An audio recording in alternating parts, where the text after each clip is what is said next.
Hello everyone, I hope you're all doing well. Today the subject of my lecture is the use of who, whom, which, what, how, etc. First of all, let's have a look at who and whom.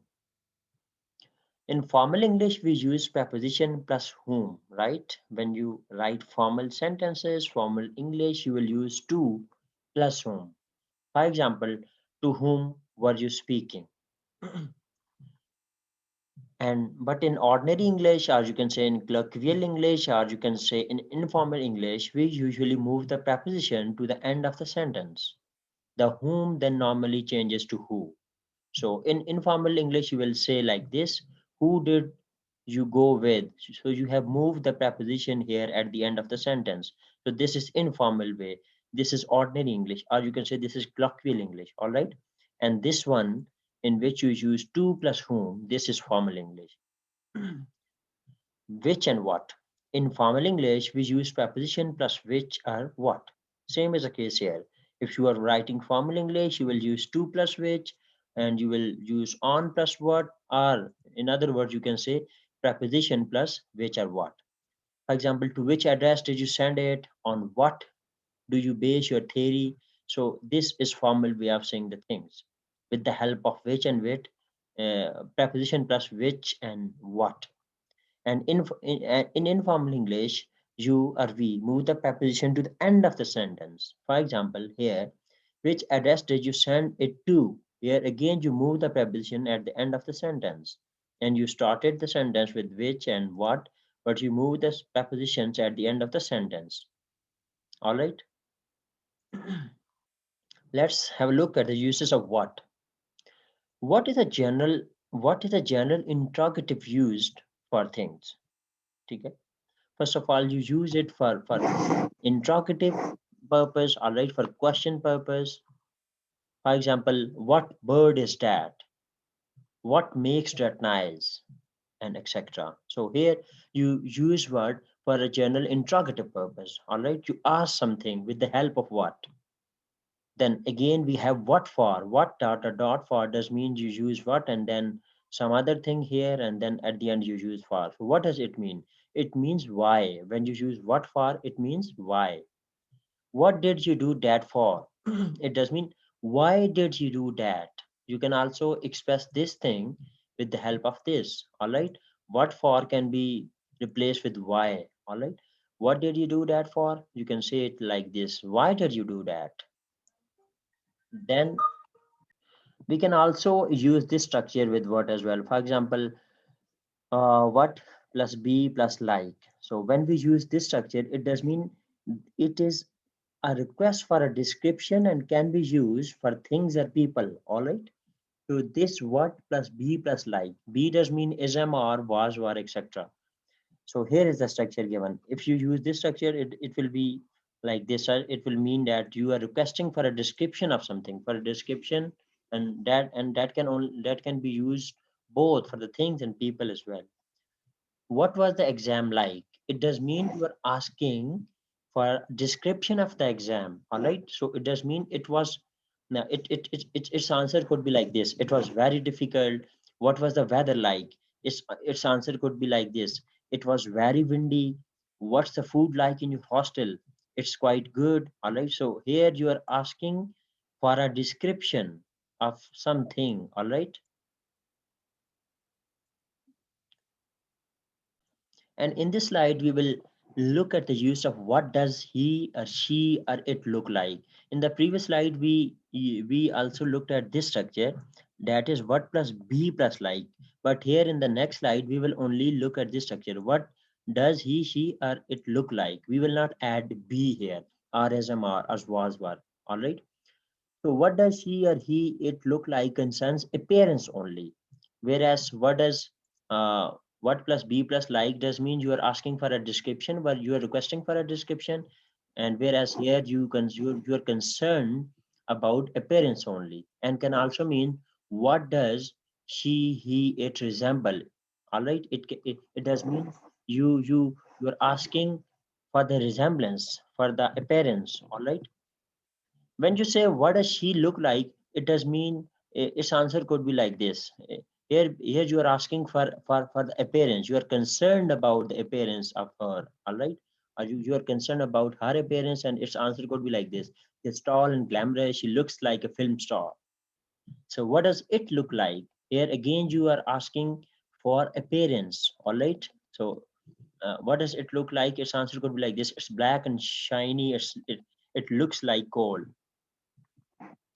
And another use of what is, when you say what is he, it does mean you ask about the profession. You ask for the profession. When you say what is his father, it does mean you are asking for his profession. His answer could be like this: he's a tailor, he's a teacher, he's a professor, he is something else. All right. What can be adjective as well? When you use what as an adjective, what adjective can be used for persons is not a common thing, right? You do not use what adjective for persons. For example, what students are you talking about? This is possible, but you normally say which students. All right. So which student is more appropriate, more formal, more better than what students are you talking about? All right. So what adjective is possible? It can be used for person, but it is not very common. In next slide, we will have a look at what and how in questions about measurements. So when we use what and how in questions about measurement, these are some of those uses here. We can use what plus age, depth, height, length, width. But in conversation, it would be more usual to say how old, deep, high, tall, long, wide, etc. All right. So you normally use what plus age, depth, etc.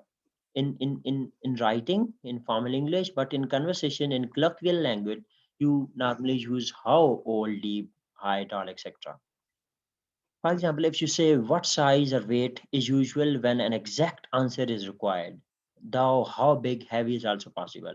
All right. What size you should choose what with size or weight, etc. when you need an exact answer, a very precise answer. All right.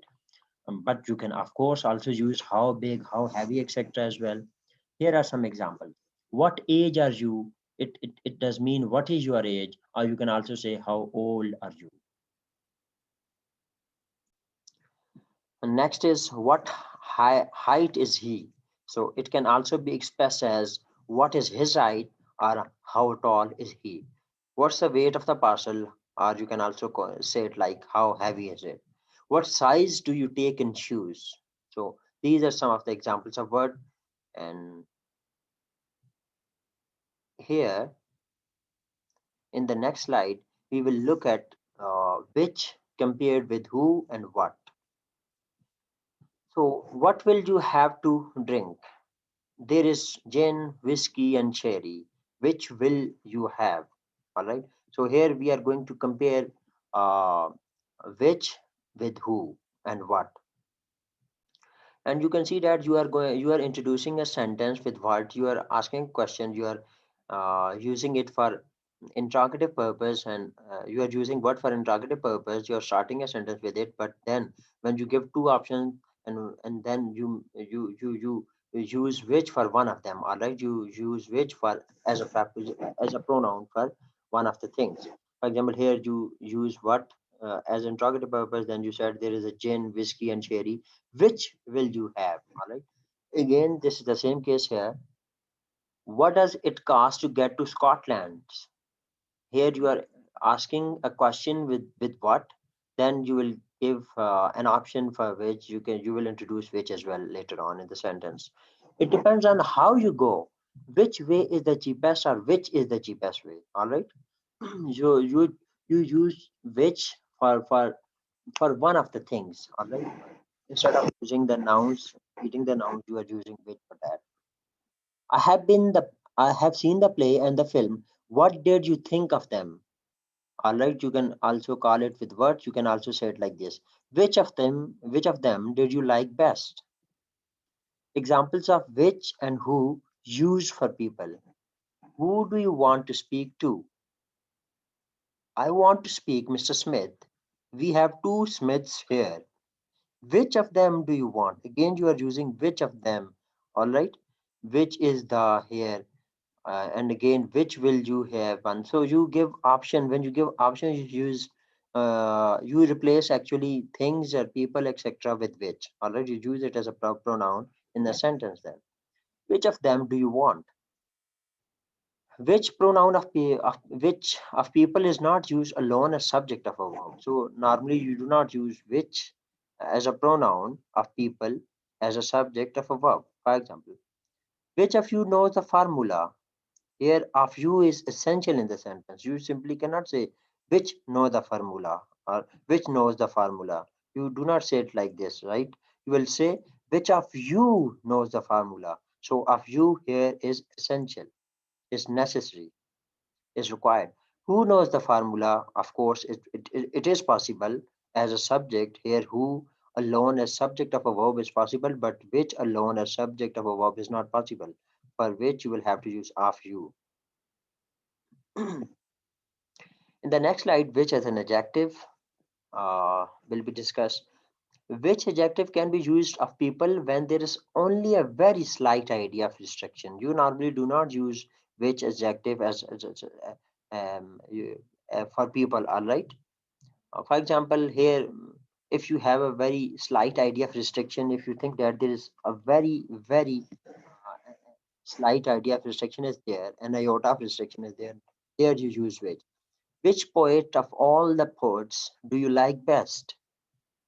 All right, here there is no restriction over the use. All right, so you can use which as adjective here. Poet, of course, is noun. Then which poet is which here is adjective, of course. Why? Because which tells us something about noun, that is poet. What would be possible here and would be more logical, but what adjective for people is normally avoided. So uh, what of course is possible here as well, but what as it is said here that what as adjective for people is normally avoided. You do not use what adjective for people. You can use what adjective for other things, but not for people. You normally avoid what adjective for people to use which as adjective for people. Interrogative verbs: why, when, where, and how. Why means for what reason? Why was he late? He missed the bus. When means at what time? When do you get up? For example, 7 a.m. Where means in what place? Of course. How means in what way? How can also be used with adjectives with much and many, and there is also another use in in the next slide. So how as adjective, for example, how strong are you? Strong here is here you are using strong. Strong here is adjective, and you are using how is strong. How strong are you? How important is this letter? Again, this is adjective here, and you are using how with adjective. So how can be used with much and many as well? How much money do you want? Here you are using how with much, and here you are using how with many. So how can also be used with adverbs. For example, how fast does he drive? Here fast is adverb. All right. Drive is verb, fast is adverb, and how is being used with adverb. How often do you go abroad? This is adverb. How badly was she hurt? Was he hurt? How soon can you come? Again, this soon is adverb, and you are using what? Sorry, how with them. Note that how is she is an inquiry about her health, but what is she like is a request for a description. All right. So when we use what is she like, it's a description, it is a request for a description. But when you simply say how is she, so this is an inquiry about her health. All right. You are asking how is she. But here, what is she like? It does not mean that you are asking, you are making an inquiry about her health. Here you are simply making a request for a description. Okay? For an appearance, you can say as well. Or you simply description is better. Do not confuse how are you with how do you do. When two people are introduced, each says how do you do. There is a greeting rather than a question. All right. When you say how are you, it's a question. It's an inquiry about the health. And when you say how do you do, it's simply a greeting. When two people meet with each other, they simply say how do you do. It's not a question that how are you. Ever placed after who, what, where, why, when, how. It's very interesting here. You can use ever after these words who, what, etc. Wherever have you been? I have been looking for you everywhere. Whoever told you I would lend you the money? I have no money at all. All right. What does ever mean here? Ever mean that ever here is not necessary in the sentence, but is added to emphasize the speaker's surprise, astonishment, anger, irritation, dismay. Of course, ever is not necessary in the sentences, in these sentences, but when you add ever to after where, who, etc., you are going to emphasize, you are going to actually increase the intensity of surprise, of astonishment, of anger, of speaker's irritation, of dismay. All right, it has the same meaning on earth, in the world. So when we use ever after these words, it means on earth. Why on earth? Who on earth? Who in the world? Where on earth? Where in the world? So ever means on earth or in the world here in these sentences. All right, when you use ever after these words. Next, such sentences are always spoken emphatically, and the intonation will convey the speaker's emotion. Of course, when you read such sentences, they are spoken emphatically. They show some sort of surprise, anger, irritation, etc. All right, and the intonation pattern, rise and fall in the pitch and the meaning.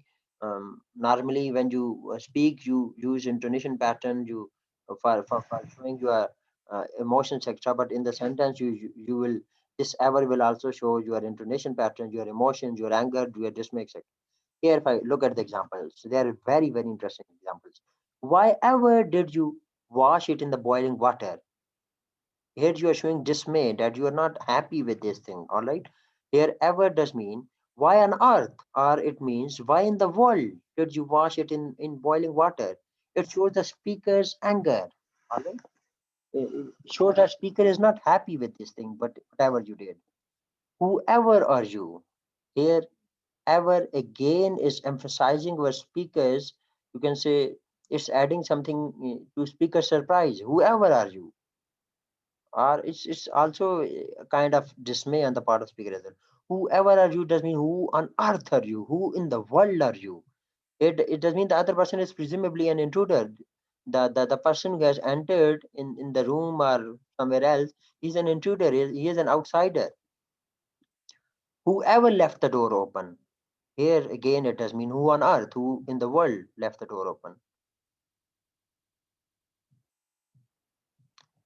This is the last slide for use of why and why ever not and whatever for. Note also why ever not and whatever for. You must not wear anything green. Why ever not? I cannot understand the reason for this prohibition.